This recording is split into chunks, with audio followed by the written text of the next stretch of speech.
एक बहुत अच्छी चीज ये होती है, जैसे भारत में 3 प्रकार की फसलें पाई जाती हैं, यानी कि बहुत बार आपको मिलेगा, पढ़ने के लिए मिलेगा, समझने सुनने के लिए मिलेगा। तो 3 प्रकार की फसलें कौन सी होती है? एक तो होती है रबी की फसल, दूसरी होती है खरीफ की फसल और तीसरी होती है जायद की फसल।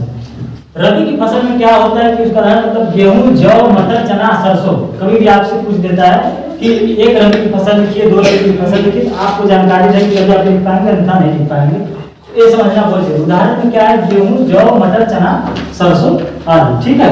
इसके बाद क्या है? इसकी बुआई का जो समय होता है वो कब से कब तक होता है? अक्टूबर से दिसंबर तक। ठीक है ना?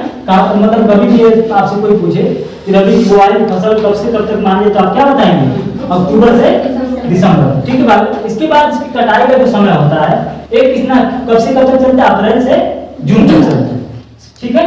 जैसे अभी चल रहा है ना, गेहूं कटाई चल रही है ना, इसी समय की बात है। यानी गेहूं, जौ, मटर, चना आदि जो सरसों होती है, अप्रैल से जून तक काटी जाती है। इसके बाद दूसरा है खरीफ की फसल। इसका उदाहरण क्या है? खरीफ की फसल में चावल, मक्का, ज्वार, बाजरा, मूंगफली, कपास इत्यादि। ठीक है ना? अब इसके बाद जो फसल बोई जाएगी वो कौन सी फसल बोई जाएगी? यही फसल बोई जाएगी, चावल, मक्का, ज्वार, बाजरा, मूंगफली, कपास आदि। ठीक है ना? अब इसकी बुआई का जो समय क्या होता है? ये जून से जुलाई तक। ठीक है ना? कब से? अप्रैल चल रहा, मई जाएगा, फिर इसके बाद जून आएगा, जून से इसकी बुआई शुरू हो जाती है। फिर इसके बाद संडा लगाओ, संडा उखाड़ो, रोपो, ये चलता है ना, वही चीज। इसके बाद फिर इसकी कटाई का जो समय क्या होता है? ये सितंबर से अक्टूबर तक जाता है। उसी समय क्या होती है? आधी ठंडी स्टार्ट हो जाती है। ठीक है। इसके बाद क्या होता है? तीसरा क्या है बच्चों? जायद की फसल। जायद की फसल में उदाहरण क्या है?